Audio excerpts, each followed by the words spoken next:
Shalom, shalom mon peuple, que la grâce du Seigneur soit avec chacun d'entre vous.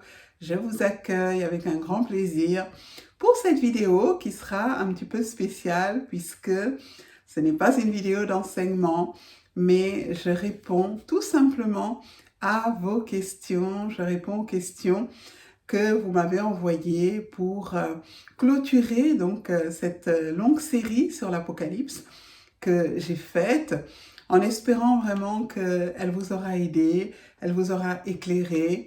Et je remercie aussi chacun d'entre vous, tous les fidèles abonnés qui êtes là et qui avez généreusement partagé, généreusement commenté et vous m'avez accompagné donc dans cette série et je remercie vraiment chacun pour ces lumières. J'ai une première question qui m'a été posée donc par Nathalie.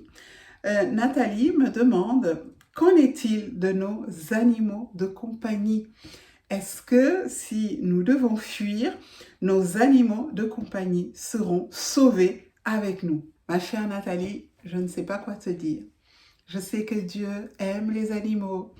La Bible parle des animaux, leur accorde vraiment une grande place, mais la Bible ne nous dit pas que nos animaux de compagnie seront sauvés. Quelque chose en revanche qui est clair, c'est que Jésus est venu sauver l'âme humaine. Lorsque le moment sera venu, il faudra tout quitter. Donc, si effectivement on peut prendre nos animaux de compagnie et les emmener avec nous, tant mieux. Mais quand il faut sauver sa vie ou quand il faut sauver une vie, il est évident que la vie humaine, elle est prioritaire. Même si certaines personnes sont extrêmement attachées à leurs animaux de compagnie et estiment que la vie de leurs animaux de compagnie est supérieure à la vie humaine. Alors je peux comprendre cette lutte, je peux comprendre cette cause.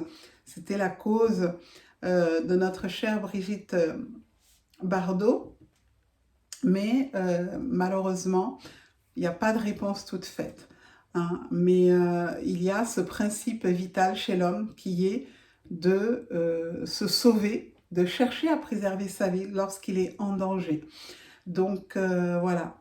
Et j'ai juste envie de vous dire que il y a des choses qui sont difficiles ici-bas et qu'on n'a pas réponse à tout, mais que le Seigneur nous réserve le meilleur quand même.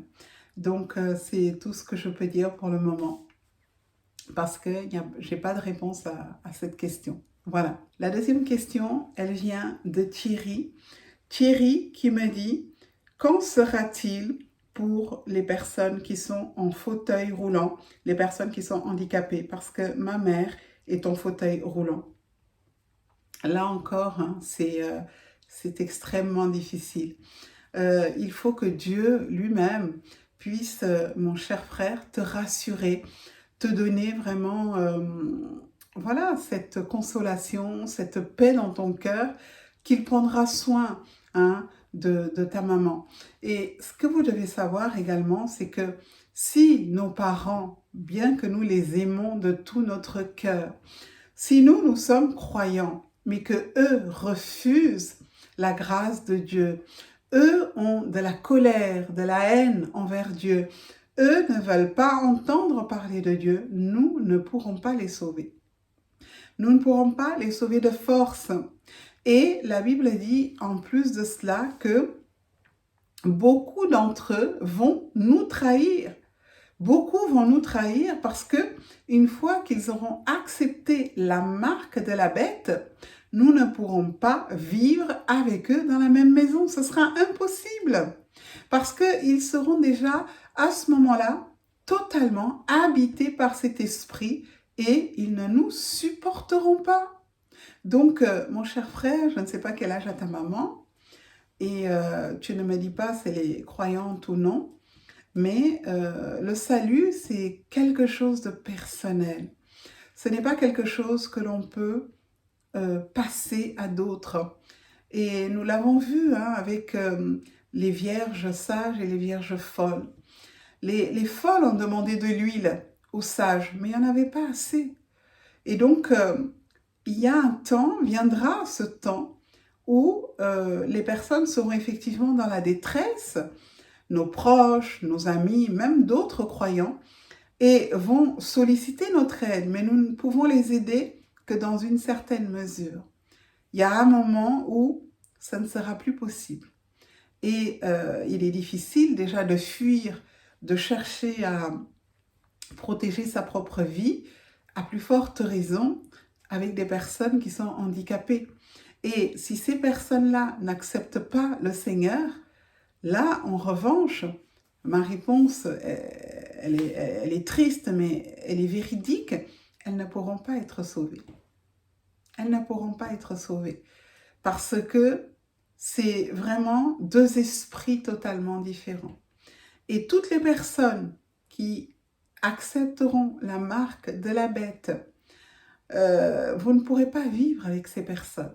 Toutes ces personnes qui seront en désaccord avec vous, tous les membres de votre famille qui seront en désaccord et qui n'auront pas accepté Jésus à temps, malheureusement, elles seront perdues pour nous.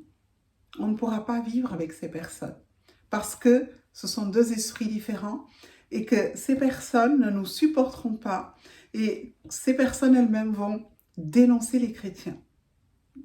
Voilà, il ne nous reste plus qu'à prier, jeûner pour nos proches, crier à Dieu, lui rappeler ses promesses, lui dire « Seigneur, tu as dit, crois au Seigneur Jésus et tu seras sauvé, toi et ta famille. » Donc, nous ne devons pas perdre du temps, mais nous devons passer le maximum de temps dans la prière, dans l'intercession, pour que Dieu puisse toucher leur cœur. Alors, prochaine question, elle vient du frère Rodrigue, qui m'a demandé, du coup mes questions sont les suivantes. Sommes-nous vraiment dans les temps de l'Apocalypse?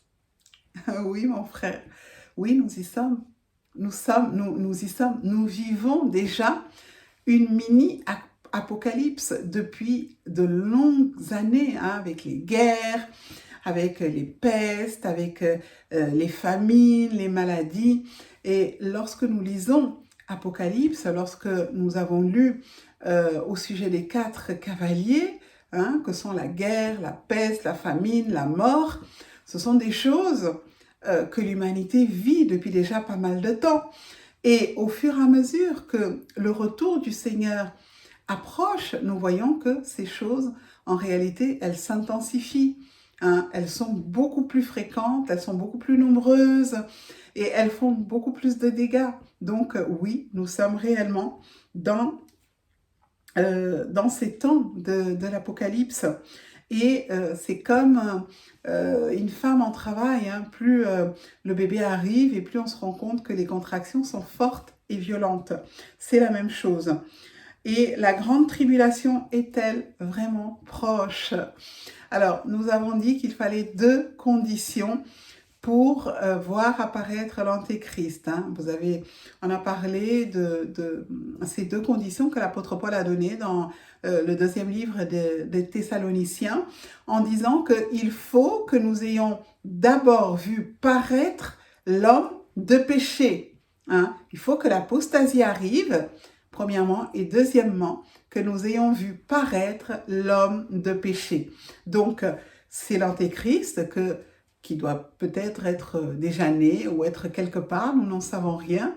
Mais l'apostasie, nous y sommes. Ce qui va vraiment nous faire rendre compte que nous y sommes, c'est lorsque nous verrons apparaître cet homme de péché. Et pour cela, il faut que la terre, elle entre dans une crise majeure. Il faut que l'humanité entre dans quelque chose de terrible, hein, pour que cet homme se dresse comme un sauveur, comme un libérateur, qu'il n'est pas. Hein. Il se prendra pour un sauveur et un libérateur, il parlera de paix, mais ce ne sera pas le cas. C'est pour séduire. Donc, voilà, avec tous ces événements troublants, toutes ces difficultés, toutes ces crises, ces détresses, ces violences que notre monde connaît, tout ça, c'est pour arriver, in fine, à un no man's land, à quelque chose qui soit totalement incontrôlable, à peut-être une guerre mondiale. Et que vienne maintenant ensuite cet homme qui viendra proposer un plan de paix pour l'humanité. Donc nous sommes à ce stade de l'Apocalypse. Est-ce que cela se traduira en semaines, en mois, en années, en décennies? Nous n'en savons rien. C'est vrai, la Bible dit que nous ne connaissons ni le jour ni l'heure. Hein? Le Seigneur l'a dit. Donc notre rôle, c'est de veiller et de prier. Mais nous savons que le diable secoue tellement la terre et secoue tellement les hommes que à tout moment, ça peut exploser. Mais on voit bien qu'on est quand même au bord de l'explosion. Donc ça, ce sont des signes. Mais on ne peut pas fixer de date. Mais en tout cas, on est au bord hein, de quelque chose de terrible. Je pense que la prière des saints, nos prières contribuent encore à empêcher que le diable ne fasse éclater toute sa colère contre l'humanité. Mais lorsque nous voyons la situation du monde, la déstabilisation dans divers pays, ben, on ne peut que dire que nous sommes vraiment au bord de l'arrivée de ces événements. Une autre question, est-ce que l'Antéchrist est une personne physique ou une IA hyper avancée? Eh bien, au vu de ce que nous dit l'Apocalypse, c'est réellement une personne. Mais nous savons que, bien sûr, les technologies modernes vont aider dans son gouvernement. Mais c'est une personne à qui le diable va remettre son autorité, son trône, son pouvoir, qui va blasphémer Dieu, qui prendra possession de la ville sainte et qui se proclamera Dieu. Il va s'asseoir sur un trône dans le temple, se proclamer lui-même Dieu. Donc c'est réellement une personne physique, mais investie totalement par Satan. Une autre question. Pour ceux qui resteront après l'enlèvement, comment se préparer pour refuser la marque de la bête? Et est-ce que le Saint-Esprit sera encore parmi nous? Je ne dirais pas que le Saint-Esprit ne sera plus sur la terre. C'est impossible. Parce que Dieu ne va pas laisser la terre qu'il a créée aux mains des démons, aux mains de l'Antéchrist, aux mains de Satan. La terre va connaître de terribles jugements, c'est vrai, mais il y aura encore sur la terre des personnes qui n'auront pas pris la marque de la bête. Et il y aura également tous ces Juifs qui seront persécutés. Donc, d'une certaine façon, le Saint-Esprit va continuer à faire un travail. Mais lorsque l'époux sera enlevé, il est évident que de grands jugements vont s'abattre sur la terre. Mais Dieu va préserver ce petit groupe d'irréductibles qui n'auront pas fléchi le genou devant l'Antéchrist. Que va-t-il se passer après l'enlèvement? Eh bien, je l'ai dit, tous ceux qui rateront l'enlèvement parce qu'ils auront été tièdes, parce qu'ils n'ont pas été trouvés fidèles, parce qu'ils auront eu une préparation spirituelle insuffisante, devront payer de leur vie. Il n'y a pas d'autre alternative. Dès que l'épouse est enlevée, c'est terminé. Et tous ceux qui vont rester, à qui Dieu va donner une seconde chance, ils seront obligés de fuir et ils seront martyrs. Ils savent ce que signifie rater l'enlèvement. Il n'y a pas de possibilité de rattrapage en quelque sorte. Tous ceux à qui Dieu va donner une seconde chance seront martyrs. Ça, c'est la Bible le dit. Il n'y a pas d'autre finalité. Une autre question. Qu'est-ce qui est agréable à Dieu pour avoir l'espoir d'être retiré lors de l'avènement ainsi que toute sa famille? Il faut vivre pour Dieu. Il faut vivre avec Dieu. Il faut vivre devant Dieu. Jésus a dit, si vous demeurez en moi, hein, c'est ainsi que mon Père sera glorifié. Nous devons demeurer en Christ.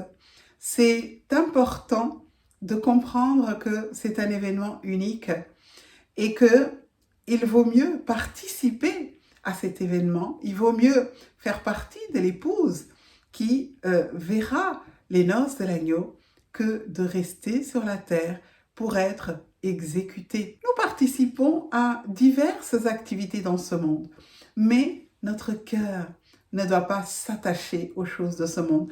Nous devons être proches de Dieu. Nous devons vivre comme si le Seigneur revenait demain.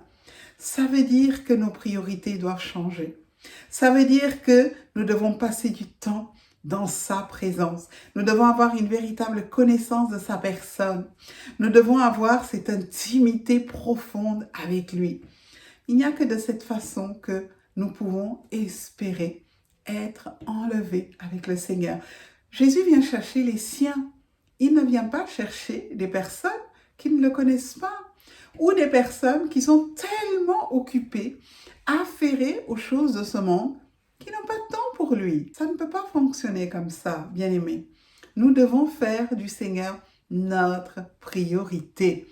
Et ce qui lui est agréable, c'est que nous puissions lui obéir, marcher dans l'obéissance à sa parole. Aimer Dieu et aimer son prochain. C'est tout ce que le Seigneur attend de nous. Et lui obéir quand il nous demande de faire telle ou telle chose. Vivre dans la sanctification, dans la crainte de son nom. Faire vraiment ce que le Seigneur attend d'un disciple, d'une fille ou d'un fils. C'est quelque chose de très important. Les choses spirituelles doivent devenir notre priorité. Jésus doit être au centre de notre vie et nous devons aimer tout ce qui est du ciel. Je sais que ce n'est pas simple parce que tout est fait dans ce monde pour que nous soyons occupés, distraits à 1000 choses. Mais nous savons ce que nous voulons et nous savons où nous voulons aller. Ma dernière question, elle est de Killer Lyon qui nous dit ceci. D'après vous, doit-on maintenant comprendre et interpréter l'Apocalypse comme elle fut enseignée depuis des siècles par les pasteurs depuis le retour d'Israël en 1946? Ou doit-on la comprendre de façon littéraire? Eh bien, je suis d'accord avec toi, mon frère. La Bible n'est pas compliquée. C'est pas un livre qui est compliqué. Et Jésus enseignait de sorte que tout le monde puisse comprendre. Nous ne devons pas aller chercher des interprétations farfelues parce que la parole de Dieu, elle a été envoyée vers les pauvres, vers les cœurs simples. Jésus prenait des paraboles, il enseignait au moyen des paraboles afin que chacun puisse comprendre. Ensuite est apparue la théologie, la science de Dieu. Bon, ce n'est pas mauvais, mais ce que vous devez savoir, c'est que dans les écoles bibliques, vous avez quelquefois des biblistes, des enseignants qui, pour certains, ne connaissent même pas Dieu. Ce sont juste des personnes qui aiment la Bible, qui ont étudié la Bible de façon historique et qui sont capables de vous expliquer la parole sans pour autant avoir l'esprit. Donc, vous allez avoir de la connaissance, mais Dieu désire de l'expérience. Et la Bible ne doit pas être interprétée ou surinterprétée selon ce qui nous plaît. Elle doit être interprétée au moyen du Saint-Esprit, qui a voulu que son message soit simple. Et le message de l'Apocalypse, qui bien sûr est à comparer, à mettre en lien avec ce que Daniel a reçu, et d'autres prophètes également comme Zacharie, est un message qui est extrêmement clair. C'est à la fois simple et compliqué parce que on voit qu'il y a quand même des choses que Jean n'a pas su expliquer. Et nous voyons que nous vivons également énormément de choses qui se sont accomplies, qui sont écrites dans l'Apocalypse. Elles se sont déjà accomplies et elles continuent à s'accomplir. Donc, le livre n'est pas fini, il n'est pas arrêté, c'est un cycle, c'est une continuité avec à l'intérieur des événements qui sont précis et des événements qui se répètent. Mais elle donne également, au-delà de l'interprétation purement historique, des événements eschatologiques à venir qui, nous le savons, sont décrits textuellement. Donc, il n'y a pas lieu de surinterpréter le texte. Il faut rester fidèle à ce qui est écrit. Mais nous savons que effectivement, c'est un livre qui a donné lieu à énormément d'interprétations et quelquefois des interprétations totalement farfelues. Alors que, au moyen du Saint-Esprit, nous voyons que les choses sont claires. Et c'est un livre qu'il faut lire littéralement dans sa simplicité. Il ne faut pas lire ce livre de façon poétique ou de façon métaphysique. Il faut le lire de façon littérale et il faut s'attacher à ce qui est écrit tout simplement et demander au Saint-Esprit de nous éclairer. Mais en principe, il n'y a pas de confusion possible. Restons le plus proche de la parole de Dieu et de sa signification. Voilà, c'était tout pour cette série sur l'Apocalypse. Que vraiment le Seigneur nous aide à nous attacher davantage à sa volonté, à lui obéir, à rester fidèles à la parole et ayons les yeux fixés sur notre Seigneur. Dieu est notre Père. Il nous prendra par la main et il nous conduira. Alors, frères et sœurs, n'ayons pas peur. Restons fidèles. Soyons obéissants, faisons plaisir à notre Père, continuons à nous consacrer et laissons le Seigneur conduire toutes choses. Notre part à nous, c'est de le louer, c'est de garder un cœur droit et intègre et de faire sa volonté. Et sa part à lui, c'est de nous conduire et de nous mettre en sécurité. Et il est fidèle, il le fera. Je vous bénis et je vous dis à très bientôt. Shalom.